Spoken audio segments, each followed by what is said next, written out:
요즘 시장을 보면 다들 마음이 좀 복잡하실 것 같아요. 한동안 뜨겁게 달리던 기술주들이 잠시 숨을 고르는가 싶더니 특히 핀테크 쪽은 와, 분위기가 확 식어버렸죠. 이런 상황에서는 이것도 팔아야 하나? 저것도 손절해야 하나? 고민이 깊어질 수밖에 없는데요. 그런데 또 이런 혼란 속에서 남들이 공포에 질려 던지는 물건 중에 진짜 진주가 숨어 있기도 하잖아요. 오늘 저희가 파헤쳐볼 기업이 바로 그런 케이스가 아닐까 싶습니다.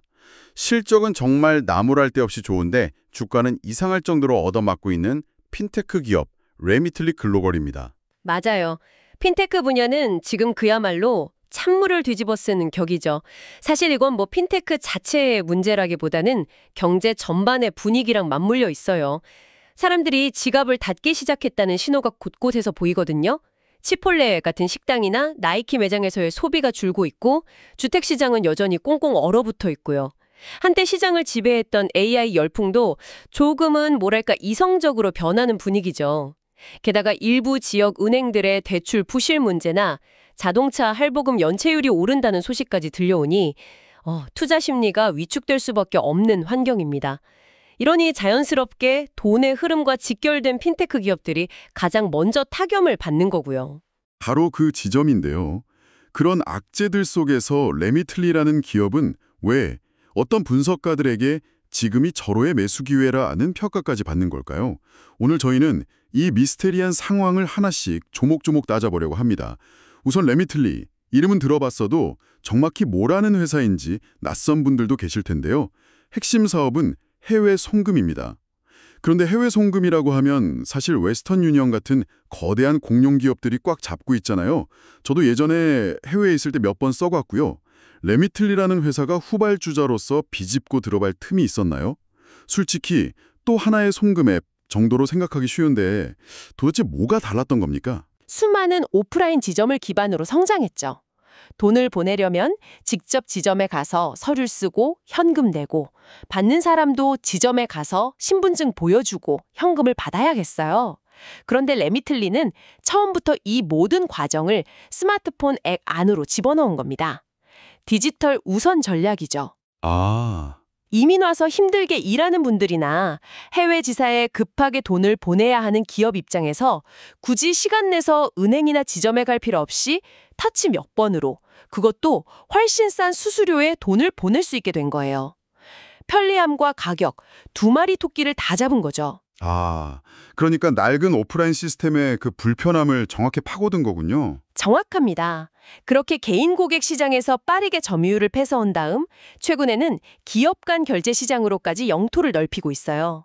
이걸 다 합치면 레미틀리가 공략할 수 있는 시장의 전체 크기가 무려 22조 달러, 우리 돈으로 거의 3경원에 육박합니다. 3경원이요? 네, 이제 막 거대한 시장의 문을 열고 들어가는 단계라고 볼 수 있는 거죠. 그런데 제가 실적 자료를 보고 정말 의아했던 부분이 있어요. 이게 그냥 미래가 기대된다 수준이 아니더라고요. 최근 3분기 실적을 보니까 활송 고객이 890만 명이에요. 이건 거의 웬만한 중소국가의 인구수랑 맞먹는 숫자 아닌가요? 네, 그렇죠. 총 송금액은 195억 달러, 우리 돈으로 26조 원이 넘고요. 단순 송금 앱으로 보기에는 스케일이 생각보다 훨씬 크네요. 매출도 시장 예상치를 훌쩍 뛰어넘었고요. 맞습니다. 그 숫자들 자체가 회사가 얼마나 단단하게 성장하고 있는지를 명확하게 보여주죠. 여기서 더 깊이 들여다봐야 할 게 두 가지가 있습니다. 첫째는 수수료율, 그러니까 테이크레이트고 둘째는 수익성이에요. 일각에서는 총 송금액이 35%나 늘었는데 매출은 25%밖에 안 늘었으니 수수료율이 떨어진 거 아니냐? 이거 문제 있는 거 아니냐고 해요. 그렇죠. 그게 의도된 전략이라고는 하지만 투자자들 입장에서는 수수료 경쟁에 뛰어들어서 제살 깎아먹기 시작하는구나 라고 불안해할 수도 있는 거 아닌가요? 단기적으로 점유율을 늘릴지는 몰라도 장기적인 수익성을 해치는 길이 될 수도 있잖아요. 충분히 가질 수 있는 합리적인 유심입니다. 하지만 이건 레미틀리의 영리한 전략으로 봐야 합니다. 개인 고객들의 소액 송금보다는 기업 고객들의 거액 송금에 더 낮은 수수료율을 적용해서 더 큰 돈이 자신들의 플랫폼을 통해 흐르도록 유도하는 거죠. 아, 일종의 박리담회 같은 거군요. 네, 일종의 박리담의 전략이에요. 작은 이익을 남기더라도 더 많은 거래를 유치해서 전체 파일을 치우는 겁니다. 그리고 더 중요한 건 그렇게 하면서도 돈을 벌고 있다는 사실이에요. 수익성을 봐야죠.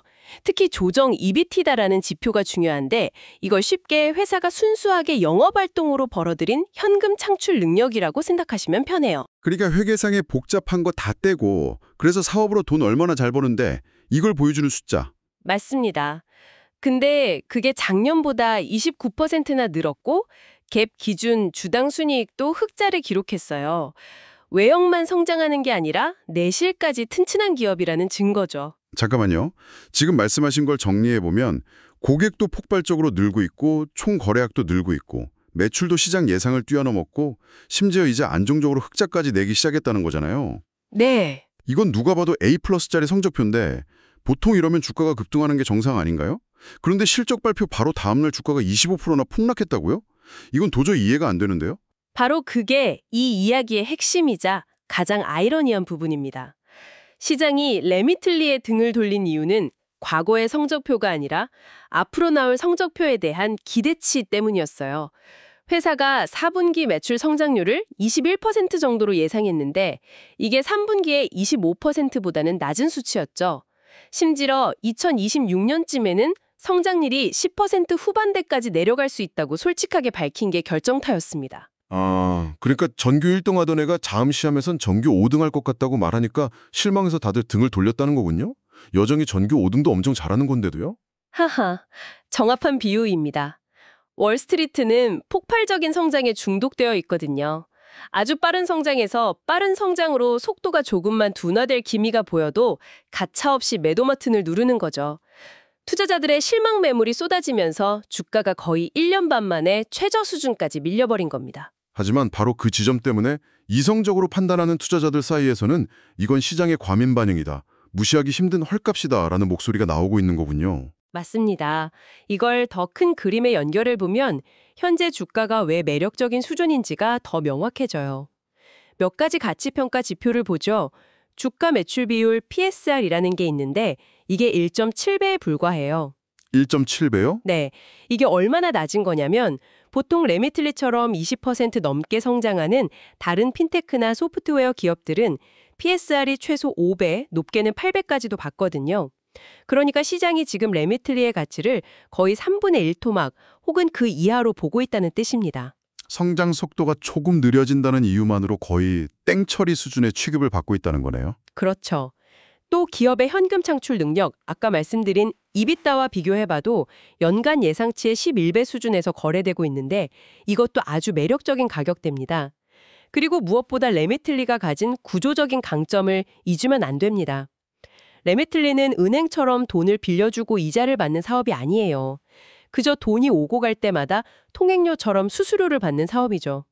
말하자면 디지털 고속도로의 톨게이트 징수원 같은 역할입니다. 아, 리스크가 훨씬 적군요. 네, 경기가 나빠져서 대출 부실이 늘어날 걱정을 할 필요가 없는 훨씬 안정적인 비즈니스 모델이라는 겁니다. 알겠습니다. 현재 실적도 좋고 사업 모델도 안정적인데 시장의 과도한 우려 때문에 주가가 지나치게 싸졌다는 말씀이시군요. 그런데 시장이 걱정하는 건 결국 미래 성장이잖아요.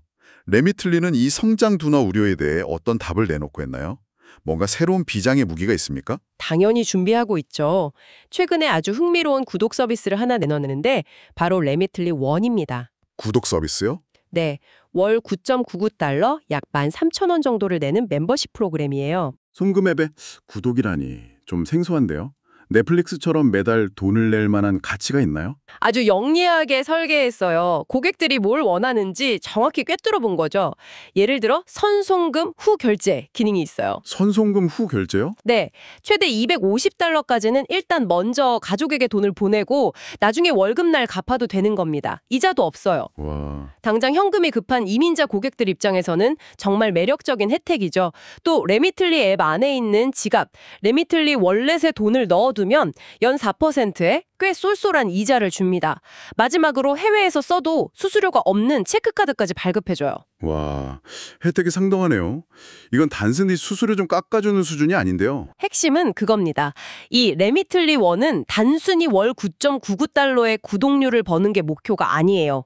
이 모든 혜택을 통해 고객들이 다른 송금 앱으로 떠나지 못하게 레미틀리 생태계 안에 완전히 묶어두는 락인 효과를 노리는 겁니다. 한번 쓰기 시작하면 빠져나오기 어렵게 만드는 거군요. 그렇죠. 한번 이 편리함에 익숙해지면 고객들은 송금할 일이 있을 때마다 자연스럽게 레미틀리를 찾게 되고 송금뿐만 아니라 예금, 결제까지 레미틀리 안에서 해결하게 되는 거죠.